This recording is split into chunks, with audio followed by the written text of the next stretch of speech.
Et si je te disais que ce n'est pas pendant la prière, mais après la prière que la majorité des croyants échouent, tu peux prier avec ferveur et pourtant bloquer toi-même la réponse de Dieu, pas par manque de foi, mais à cause de 5 erreurs invisibles que presque personne ne t'enseigne. Si tu fais ne serait-ce qu'une de ces erreurs après avoir prié, tu peux retarder ce que Dieu voulait déjà te donner. Reste avec moi, parce que ce que tu fais après ta prière est parfois plus important que la prière elle-même.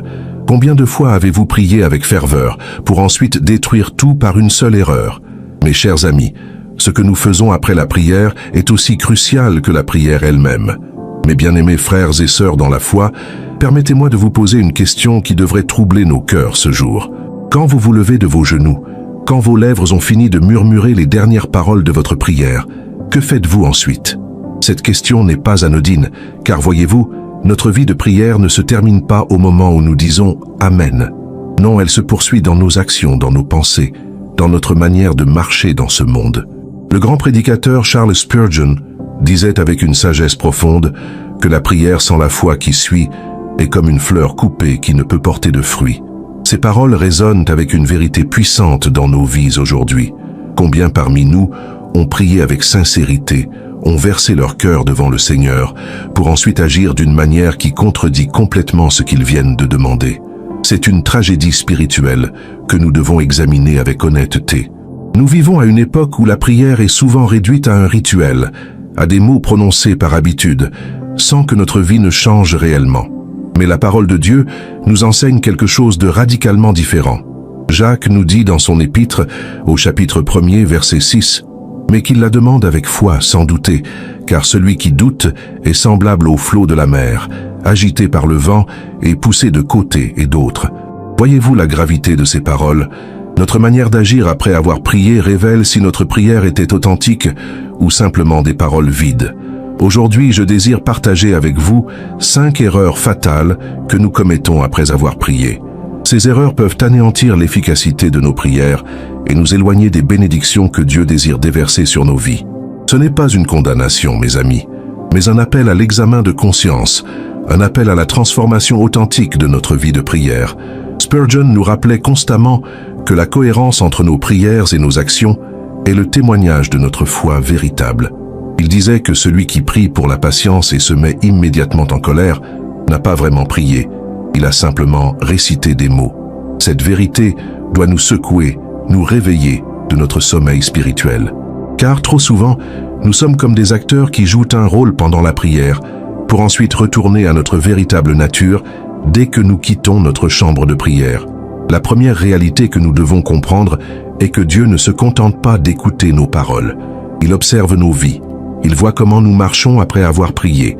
Il connaît les pensées qui traversent notre esprit quelques minutes après que nous ayons fermé nos yeux dans la prière.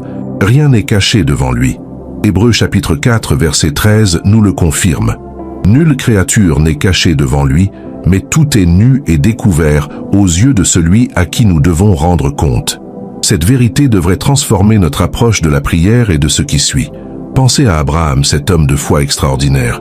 Quand Dieu lui a parlé, quand il a prié, sa vie démontrait sa confiance. Il a quitté son pays, sa famille, tout ce qu'il connaissait, parce que sa prière et sa foi étaient inséparables de ses actions. Voilà le modèle que nous devons suivre. Notre prière doit se traduire dans nos pas, dans nos décisions, dans notre manière de répondre aux circonstances de la vie. Mais regardons autour de nous, regardons même en nous. Combien de fois avons-nous prié pour le pardon, pour ensuite garder de l'amertume dans notre cœur? Combien de fois avons-nous demandé la sagesse à Dieu pour ensuite prendre des décisions impulsives sans même considérer sa volonté? Ces contradictions révèlent une fracture dans notre vie spirituelle, une blessure qui doit être guérie si nous voulons expérimenter la plénitude de la vie chrétienne. Jésus lui-même nous a enseigné dans Matthieu chapitre 7, versets 7 et 8, « Demandez, et l'on vous donnera, cherchez, et vous trouverez, frappez, et l'on vous ouvrira. Car quiconque demande, reçoit. Celui qui cherche, trouve, et l'on ouvre à celui qui frappe. » Mais remarquez bien, mes amis, que cette promesse implique une continuité. Le verbe demander, chercher, frapper sont dans un temps qui indique une action continue. Nous ne devons pas simplement prier une fois et abandonner. Nous devons persévérer, et notre persévérance se manifeste dans nos actions après la prière. Les erreurs que nous commettons après avoir prié ne sont pas de petites choses insignifiantes. Elles peuvent devenir des obstacles majeurs entre nous et les réponses de Dieu. Elles peuvent transformer nos prières en rituels vides, dépourvus de puissance et d'efficacité. C'est pourquoi nous devons les identifier, les comprendre et, avec l'aide de Dieu, les éliminer de nos vies.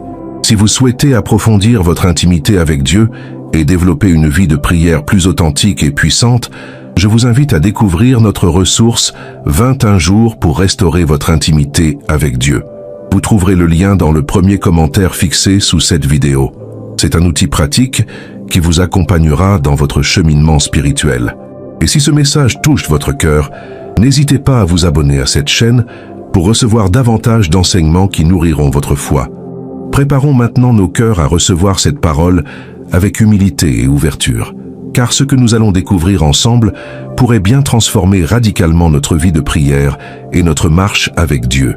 La première erreur fatale que nous commettons après avoir prié est celle du doute immédiat. Écoutez bien, mes amis, car cette erreur est peut-être la plus répandue parmi le peuple de Dieu. Vous venez de passer du temps dans la présence du Seigneur. Vous avez déversé votre cœur devant lui. Vous avez présenté vos requêtes avec sincérité. Et puis quoi? À peine quelques minutes plus tard, vous commencez à vous demander si Dieu vous a vraiment entendu. Vous questionnez si votre prière était assez bonne, assez fervente, assez spirituelle.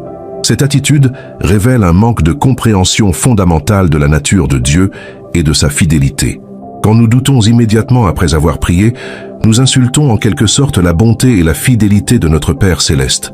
Imaginez un enfant qui demande quelque chose à son Père terrestre, et immédiatement après avoir demandé, il dit « Mais tu ne m'écouteras probablement pas de toute façon. » Comment ce Père se sentirait-il ? Notre Père céleste mérite infiniment plus de confiance que n'importe quel Père terrestre. La Bible nous parle clairement de cette question. Dans l'Évangile de Marc, chapitre 11, verset 24, Jésus déclare « C'est pourquoi je vous dis, tout ce que vous demanderez en priant, croyez que vous l'avez reçu, et vous le verrez s'accomplir. » Notez bien l'ordre des mots, mes bien-aimés. Croyez que vous l'avez reçu avant même de le voir s'accomplir. Voilà la foi authentique. Voilà ce que signifie vraiment faire confiance à Dieu. Le doute qui surgit immédiatement après la prière est un poison qui détruit l'efficacité de notre communion avec Dieu. Permettez-moi de vous raconter ce qui se passe dans le cœur de beaucoup. Vous priez pour une situation difficile au travail, peut-être une relation brisée dans votre famille, ou une maladie qui vous accable. Votre prière est sincère, vos larmes sont réelles, mais à peine avez-vous terminé que les pensées commencent à affluer. Et si Dieu ne répond pas ? Et si je ne suis pas assez saint pour recevoir une réponse? Et si ma foi n'est pas suffisante? Ces questions ne viennent pas de Dieu, mes amis. Elles viennent de l'ennemi de nos âmes qui cherche à voler la semence de foi qui vient d'être plantée dans votre cœur. La deuxième erreur grave est de retourner immédiatement à l'anxiété et à l'inquiétude. Combien de fois avons-nous fait cela? Nous venons de confier notre fardeau au Seigneur, de lui remettre nos préoccupations, et avant même de quitter notre lieu de prière, nous reprenons ce fardeau sur nos épaules. C'est comme si nous disions à Dieu « Merci d'avoir écouté, mais je pense que je vais quand même m'en occuper moi-même, parce que je ne suis pas sûr que tu puisses le gérer. » L'apôtre Paul nous donne une instruction claire dans Philippiens chapitre 4, versets 6 et 7. « Ne vous inquiétez de rien, mais en toute chose, faites connaître vos besoins à Dieu par des prières et des supplications, avec des actions de grâce. Et la paix de Dieu qui surpasse toute intelligence gardera vos cœurs et vos pensées en Jésus-Christ. » Voyez-vous la progression? Nous présentons nos besoins à Dieu, et ensuite, la paix devrait garder nos cœurs. Mais que faisons-nous? Nous présentons nos besoins et nous gardons l'anxiété. Cette erreur révèle que nous n'avons pas vraiment lâché prise. Nous n'avons pas vraiment fait confiance. Notre prière était peut-être plus un monologue thérapeutique qu'une véritable remise de nos fardeaux au Seigneur. Et mes amis, tant que nous ne comprenons pas la différence, nos prières resteront superficielles et inefficaces. Dieu nous appelle à une confiance totale, à un abandon complet entre ses mains puissantes. Pensez au roi David, cet homme selon le cœur de Dieu. Dans les psaumes, nous le voyons souvent commencer dans l'angoisse et la détresse, versant son cœur devant Dieu. Mais regardez comment il termine. Il termine toujours dans la louange, dans la confiance, dans la certitude que Dieu agira.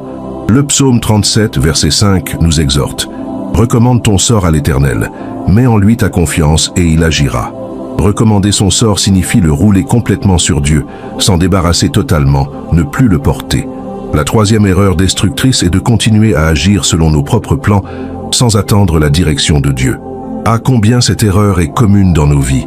Nous prions pour la sagesse, nous demandons à Dieu de nous guider, et puis nous nous précipitons dans l'action selon notre propre compréhension.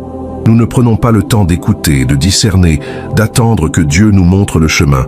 Nous voulons des réponses instantanées, des solutions immédiates, et nous n'avons pas la patience que requiert une véritable vie de prière. Les Proverbes, chapitre 3, versets 5 et 6 nous enseignent « Confie-toi en l'Éternel de tout ton cœur, et ne t'appuie pas sur ta sagesse. Reconnais-le dans toutes tes voies, et il aplanira tes sentiers. » La clé ici est de ne pas s'appuyer sur notre propre sagesse. Mais que faisons-nous après avoir prié ? Nous retournons à nos calculs, à nos stratégies, à nos plans qui sont basés sur notre compréhension limitée plutôt que sur la sagesse infinie de Dieu. Cette erreur provient souvent de notre impatience et de notre manque de foi dans le timing de Dieu. Nous pensons que nous savons mieux, que nous devons prendre les choses en main. Mais regardez l'histoire de Sarah, la femme d'Abraham. Dieu avait promis un fils, mais dans son impatience, elle a pris les choses en main et a donné sa servante à Abraham. Le résultat ? Des complications, de la douleur, des conséquences qui se sont étendues sur des générations. Quand nous agissons précipitamment après avoir prié, sans attendre la direction claire de Dieu, nous créons des problèmes que nous aurions pu éviter. Il y a une différence entre la foi active et la présomption. La foi active attend sur Dieu, cherche sa volonté et puis agit selon sa direction. La présomption, elle, prie et puis fait ce qu'elle veut en espérant que Dieu bénira ses plans. Mes amis, Dieu ne bénit pas nos plans. Il nous appelle à participer aux siens. C'est une distinction cruciale que nous devons comprendre si nous voulons voir nos prières porter du fruit dans nos vies. Après avoir prié, nous devons cultiver une attitude d'écoute spirituelle. Nous devons être attentifs aux murmures de l'Esprit Saint, sensibles à sa direction dans notre cœur et notre conscience. Parfois, Dieu nous parle à travers sa parole, parfois à travers les circonstances, parfois à travers le conseil de frères et sœurs mûrs dans la foi. Mais si nous sommes trop occupés à courir selon nos propres plans, nous manquerons sa voix et sa direction. La quatrième erreur que nous devons absolument éviter après avoir prié est celle de parler négativement de notre situation. Mes bien-aimés, nos paroles ont un pouvoir immense, un pouvoir que nous sous-estimons trop souvent. Vous venez de prier pour une percée financière, pour la guérison d'un être cher, pour la restauration d'un mariage brisé. Mais quelques heures plus tard, vous vous retrouvez en train de raconter à vos amis combien la situation est désespérée, combien tout semble impossible, combien vous êtes découragé. Comprenez-vous ce qui se passe dans ce moment? Vous êtes en train de détruire avec vos paroles ce que vous avez construit par votre prière. Vous êtes en train de semer des graines de doute et d'incrédulité dans le sol même où vous venez de planter des graines de foi. C'est une contradiction tragique qui neutralise l'efficacité de nos prières et qui témoigne d'un cœur divisé, d'une foi vacillante. Le livre des Proverbes, chapitre 18, verset 21, nous avertit solennellement. La mort et la vie sont au pouvoir de la langue. Quiconque l'aime en mangera les fruits. Voyez-vous la gravité de cette déclaration? Nos paroles peuvent apporter la vie ou la mort à nos situations, à nos prières, à nos attentes. Quand nous parlons négativement après avoir prié, nous prononçons des paroles de mort sur les graines de vie que nous venons de semer. Je veux que vous compreniez quelque chose de fondamental. Il y a une différence entre être honnête au sujet de votre situation et confesser la défaite. Vous pouvez reconnaître les défis que vous affrontez tout en maintenant une confession de foi. Vous pouvez dire « Oui, les circonstances sont difficiles, mais je crois que Dieu est à l'œuvre. Je ne vois pas encore la solution, mais je sais que mon Dieu est fidèle. » C'est cela la foi authentique, une foi qui ne nie pas la réalité, mais qui refuse de laisser cette réalité avoir le dernier mot. Pensez à Job dans son épreuve terrible. Tout ce qu'il possédait lui a été enlevé, sa santé a été détruite, ses amis l'ont accusé. Mais écoutez ce qu'il dit dans Job chapitre 13, verset 15. « Voici, il me tuera, je n'ai rien à espérer, mais devant lui, je défendrai ma conduite. » Et plus tard dans le chapitre 19, verset 25. « Mais je sais que mon Rédempteur est vivant. » Voilà une confession de foi au milieu de la tempête. Job ne niait pas sa souffrance, mais il refusait de laisser cette souffrance définir sa foi en Dieu. Après avoir prié, nous devons surveiller nos paroles avec vigilance. Nous devons discipliner notre langue pour qu'elle s'aligne avec nos prières et non avec nos peurs. Cela ne signifie pas que nous devons être faux ou hypocrites, prétendant que tout va bien quand ce n'est pas le cas. Non, cela signifie que nous choisissons de parler selon la vérité de la parole de Dieu, plutôt que selon l'apparence des circonstances. Nous choisissons de déclarer ce que Dieu dit sur notre situation, plutôt que ce que le diable murmure à nos oreilles. Jacques nous exhorte dans son épître, chapitre 3, versets 9 et 10. « Par elle nous bénissons le Seigneur notre Père, et par elle nous maudissons les hommes faits à l'image de Dieu.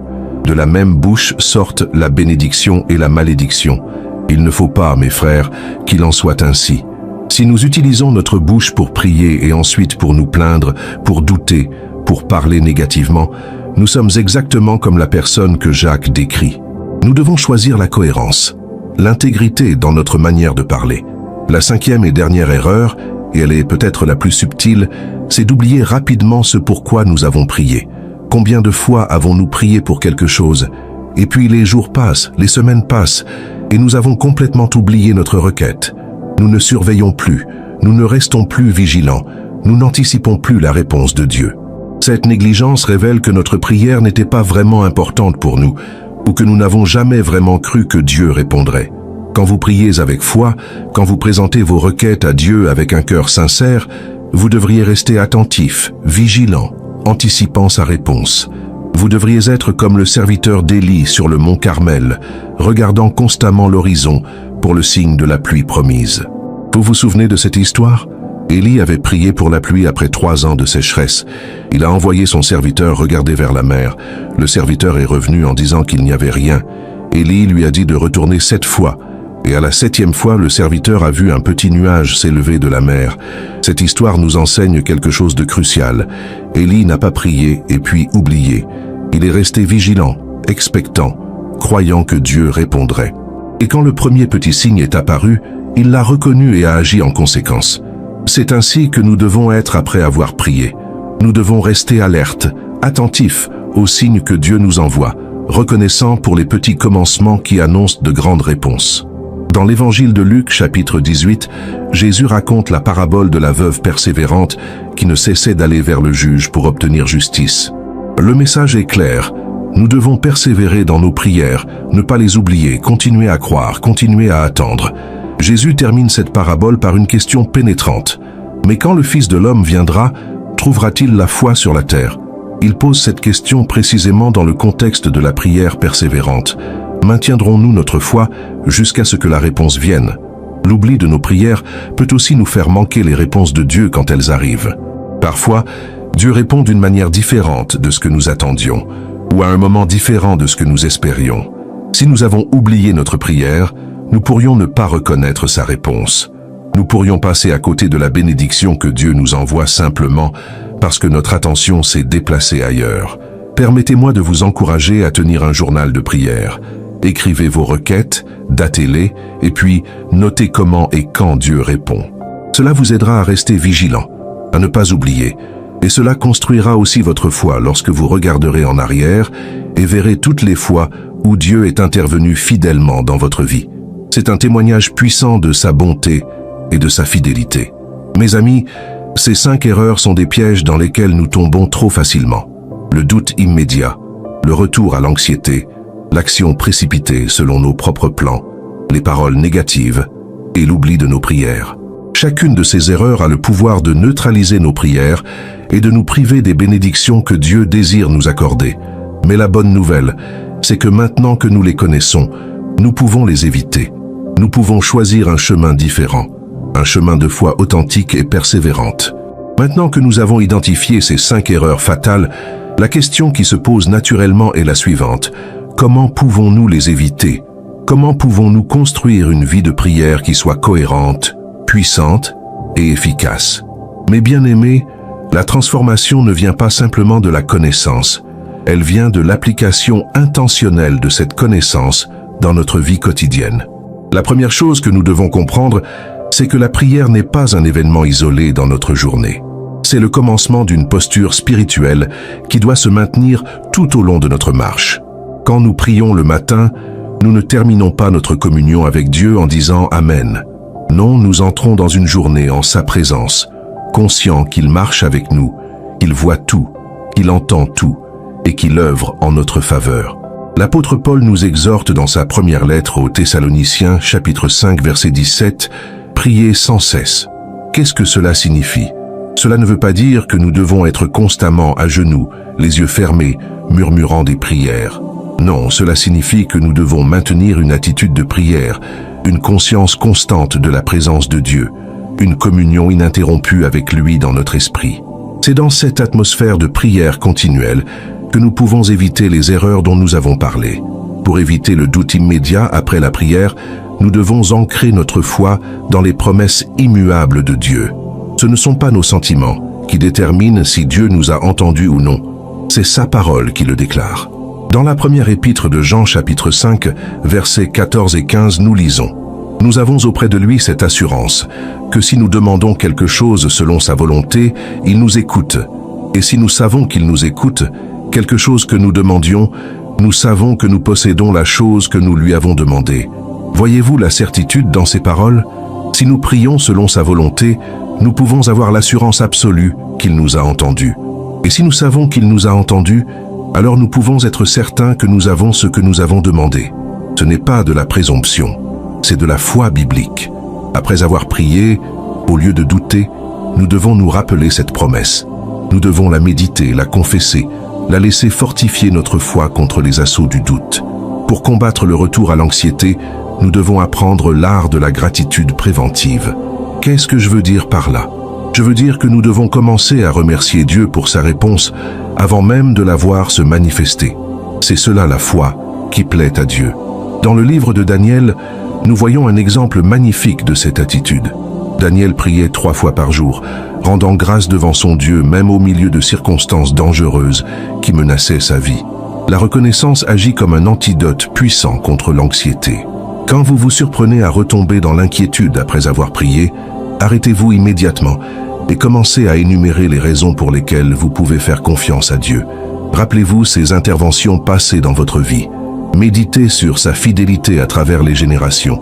Proclamez ses attributs, sa toute-puissance, son omniscience, son amour infaillible.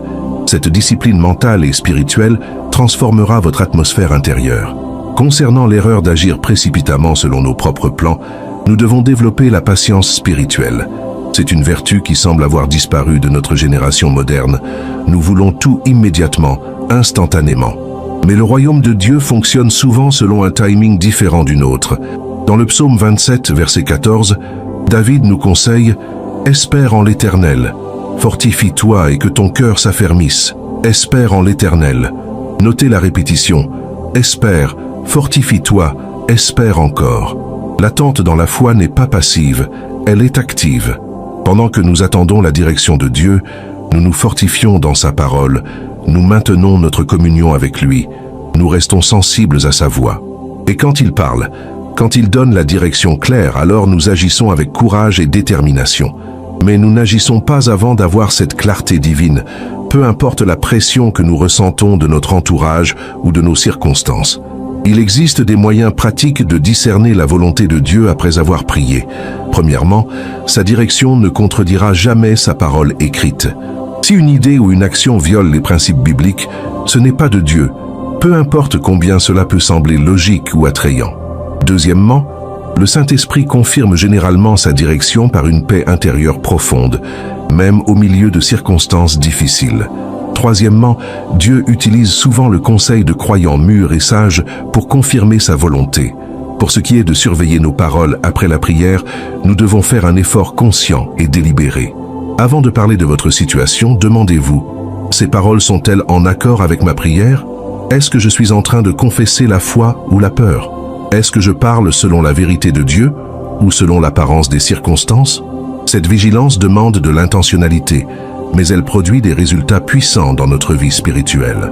Jésus nous a enseigné dans Matthieu chapitre 12, verset 37, « Car par tes paroles tu seras justifié, et par tes paroles tu seras condamné. » Nos paroles ne sont pas neutres, elles ont des conséquences spirituelles. Quand nous alignons nos paroles avec nos prières, quand nous parlons la foi plutôt que le doute, nous créons une atmosphère spirituelle favorable à la manifestation des réponses de Dieu. Nous coopérons avec l'œuvre de l'Esprit plutôt que de lui résister. Et finalement, pour éviter d'oublier nos prières, créons des systèmes simples de mémoire spirituelle. Un journal de prière n'est pas seulement un outil organisationnel, c'est un instrument spirituel qui nous aide à rester connectés à nos requêtes et à reconnaître les réponses de Dieu. Relire régulièrement nos prières passées nous rappelle où nous en étions et comment Dieu nous a conduits jusqu'ici. C'est un témoignage vivant de sa fidélité qui fortifie notre foi pour les batailles présentes et futures. Nous pouvons aussi établir des rappels spirituels dans notre routine quotidienne. Peut-être qu'à une certaine heure chaque jour, vous prenez quelques minutes pour revoir mentalement vos prières et pour rester sensible aux réponses de Dieu. Peut-être que vous partagez vos requêtes de prière avec un partenaire de prière de confiance qui peut vous aider à rester accountable et vigilant. L'important est de créer des structures qui soutiennent notre vie de prière plutôt que de la laisser au hasard de nos émotions changeantes. Mais bien aimés, la vie de prière efficace n'est pas un mystère inaccessible, réservé à quelques saints exceptionnels. C'est le privilège et la responsabilité de chaque enfant de Dieu, mais elle demande de l'intentionnalité, de la discipline et de la persévérance. Elle demande que nous examinions honnêtement nos habitudes après la prière et que nous fassions les ajustements nécessaires pour nous aligner avec les principes de la parole de Dieu. Mes bien-aimés frères et sœurs, nous arrivons à la fin de ce message, mais le début d'une transformation dans votre vie de prière. Rappelez-vous ces 5 erreurs et choisissez aujourd'hui de marcher différemment après vos prières. Que votre foi soit cohérente, que vos paroles reflètent votre confiance en Dieu et que votre cœur reste vigilant. Je vous remercie sincèrement d'avoir pris ce temps pour écouter cet enseignement. Si ce message a touché votre cœur, je vous invite chaleureusement à vous abonner à cette chaîne, à laisser un like et à partager votre réflexion dans les commentaires. N'oubliez pas de découvrir notre ressource 21 jours pour restaurer votre intimité avec Dieu dans le premier commentaire fixé. Continuez votre cheminement spirituel avec les prochaines vidéos qui apparaîtront sur votre écran. Que Dieu vous bénisse abondamment et fortifie votre foi. Amen.